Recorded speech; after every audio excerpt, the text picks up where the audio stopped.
नमस्कार दोस्तों, हमारे चैनल पर आप लोग को स्वागत है। मैं आज बताने जा रहा हूँ क्लास 10वां का मैथ त्रिकोणमिति। अब देखिए त्रिकोणमिति का आज मैं बताऊंगा पूरा ब्यौरा जो में है।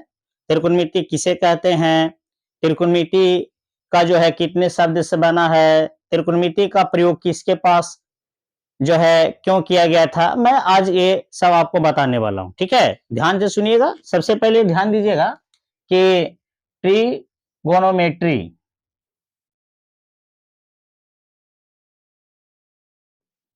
मेट्री समझना।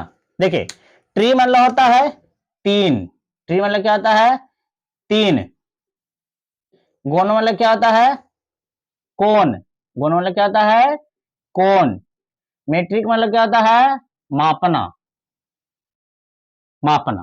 ठीक है, क्या होता है बाबू मापना। ठीक है ना, क्या होता है मापना, यानी आपका त्रिकोणमिति का जो है तीन कोण की मापना होता है। ठीक है, अब देखिए मैं बता रहा हूँ एक क्वेश्चन, इस पर जो है क्वेश्चन पर मैं आपको बता रहा हूँ। अगर आपसे क्वेश्चन पूछा जाए कि है नहीं कि त्रिकोणमिति त्रिकोणमिति का शाब्दिक अर्थ क्या होता है। ठीक है, ठीक है ना, ध्यान देना है। शाब्दिक अर्थ क्या होता है, अर्थ क्या होता है।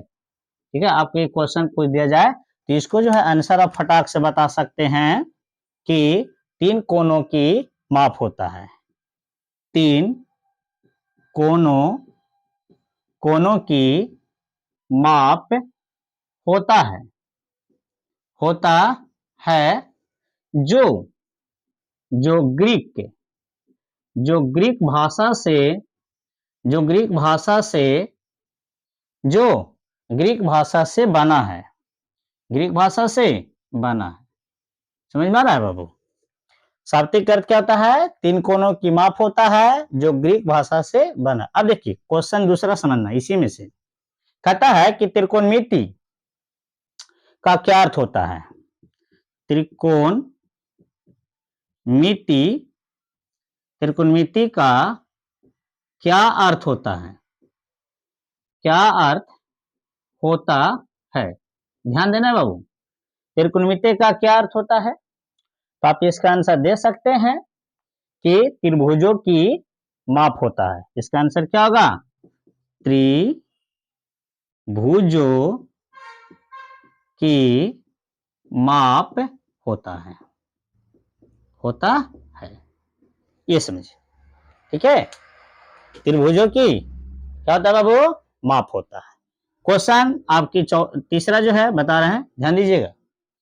कहता है कि त्रिकोणमिति त्रिकोणमिति का ज्ञान किसके पास था, किसके पास था, ये ध्यान देना है। तो इसका आंसर आप जो है दे सकते हैं कि त्रिकोणमिति का ज्ञान, देखिएगा आंसर दे रहे हैं त्रिकोण, गलत हो गया यहाँ पर, टवर्गी ना होगा। ठीक है, त्रिकोण, त्रिकोणमिति त्रिकोणमिति का का ज्ञान ज्ञान मिस्र मिस्र एवं बेबीलोन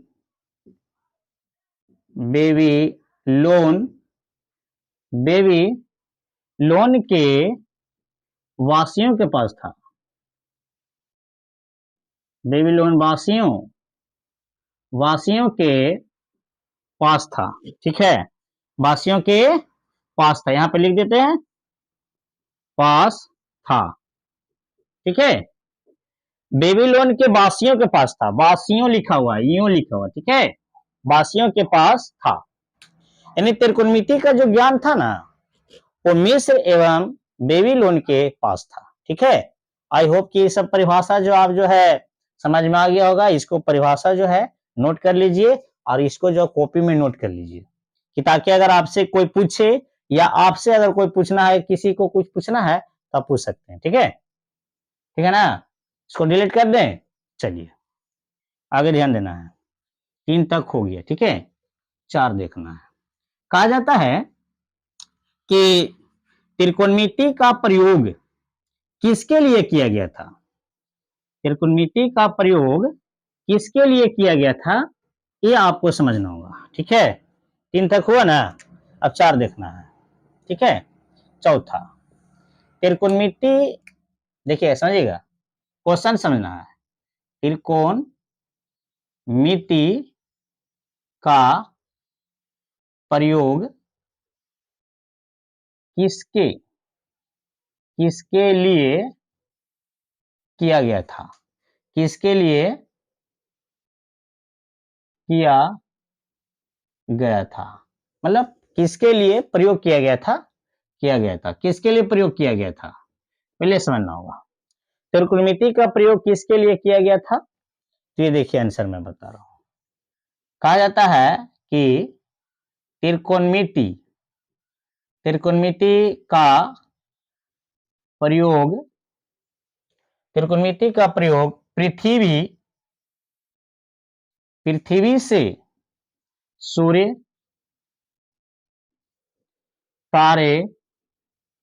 तारे एवं ग्रह के बीच की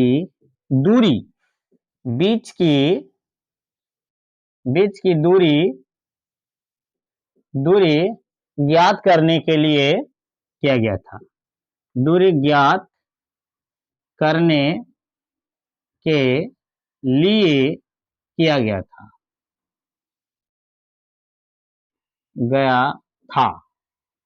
समझ में आ रहा है क्वेश्चन? त्रिकोणमिति का प्रयोग किसके लिए किया गया था? तो त्रिकोणमिति का प्रयोग पृथ्वी से सूर्य, यानी पृथ्वी से सूर्य, तारे एवं ग्रह के बीच की दूरी ज्ञात करने के लिए किया गया था। अब कहा जाता है, एक और आपको मैं क्वेश्चन बता रहा हूं, क्वेश्चन नंबर 5, ध्यान देना है बाबू। क्वेश्चन नंबर 5 जो है ध्यान देना है कि त्रिभुज के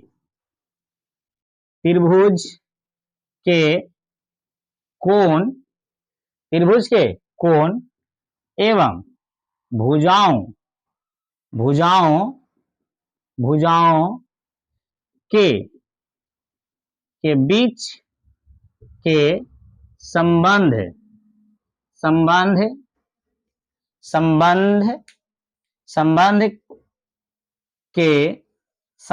के बारे में किसने बताया था?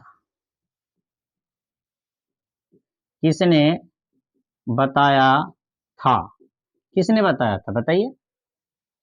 तो एक खगोलीय जो है गणितज्ञ जिसको कह सकते हैं, है नहीं, वो जो है बताए थे, जिनका नाम था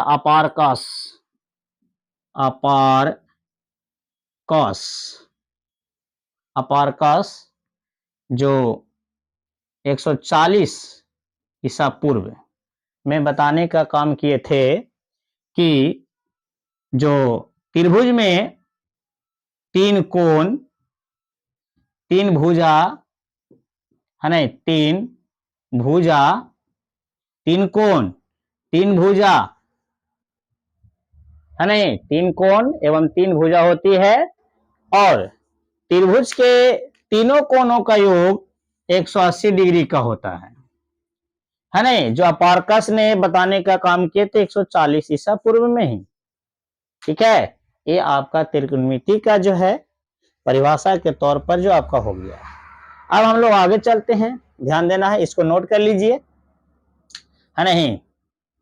अब देखिए मैं बता रहा हूं, नोट कर लीजिए, ठीक है ना। इसी लगन से आपको मैं बताऊंगा, दम जड़ से समझिए, दम शुरू से, दम जड़ जो बोलते हैं ना, जड़ से समझिएगा ना, तो आपका जो है ज्यादा समझ में आएगी।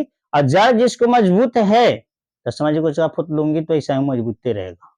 ठीक है ना, ये समझना होगा। ठीक है, अब देखिए मैं बता रहा हूं आगे।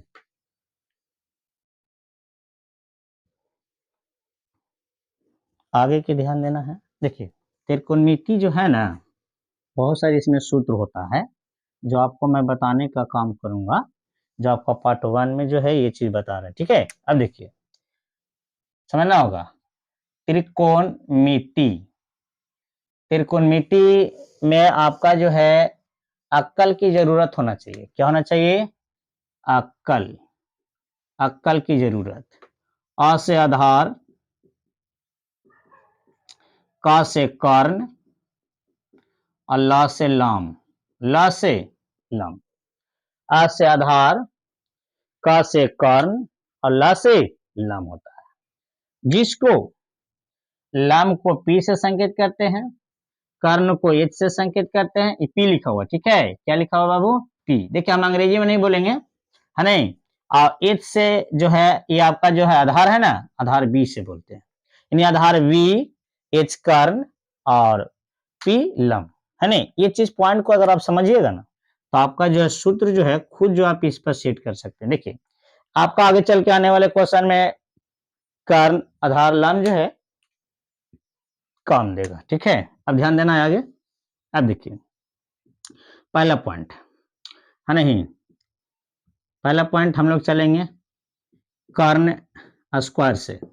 कर्ण स्क्वायर बराबर लम स्क्वायर प्लस आधार स्क्वायर। क्या बाबू? आधार। इसका सांकेतिक नाम चलिए कर्ण को एच बोलते हैं, यानी एच स्क्वायर बराबर P square plus B square. इसी का देखिए एच स्क्वायर है ना, अगर एच कॉमन लेते हैं तो रूट में बन जाता है, यानी P square plus B square, square के ऊपर रूट में हो जाता है, ठीक है। ये आप याद रखेंगे, ये एक सूत्र जो यूज करना है आगे जो है आपका क्वेश्चन में यूज करना है, ठीक है। अब देखिए इसी को उलट पुलट करिए, अगर लामा स्क्वायर हम कॉमन लेते हैं तो प्लस ही पटी जाएगा कुछ में माइनस में, यानी यहाँ पर देखिएगा दूसरा पॉइंट, अगर हम इसको लामा स्क्वायर अगर हम कॉमन लेते हैं तो कर्ण स्क्वायर माइनस आधार स्क्वायर, कर्ण स्क्वायर माइनस क्या बाबू? आधार स्क्वायर। इसको सांकेतिक नाम दे दीजिए, सांकेतिक नाम दे दीजिए।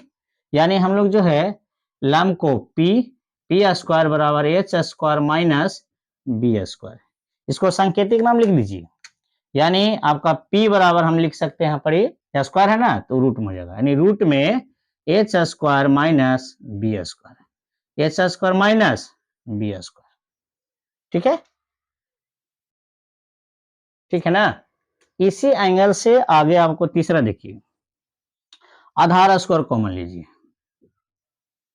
आधार स्क्वायर, आधार स्क्वायर कॉमन लीजिएगा तो ये जो है ना लम प्लस है रिपटी माइनस में जाएगा, यानी कर्ण स्क्वायर माइनस लम स्क्वायर। इसको सांकेतिक नाम दर्शा दीजिए, सांकेतिक नाम इसको दर्शा दीजिए, यानी v स्क्वायर बराबर देखिएगा H square minus P square, इसलिए v कॉमन लीजिए तो रूट में हो जाएगा आपका H square minus P square, ठीक है ना। ध्यान देना ये रूट में है। आई होप कि आप लोग को समझ में आ गया होगा, ठीक है ना। अब देखिए इतना लिखने के बाद आगे जो है हम आपको बता रहे हैं अगला जो है सूत्र में, इसको नोट कर लीजिए ताकि आपको याद रहेगी तब आपको आगे समझ में आएगा, ठीक है। अब देखिए एक चीज और आपको मैं बता रहा हूँ, दाम ठेठ भाषा से समझिए, आपको समझना है, नहीं समझिएगा इस समझ तो आपको आगे चल के दिक्कत हो जाएगा, ठीक।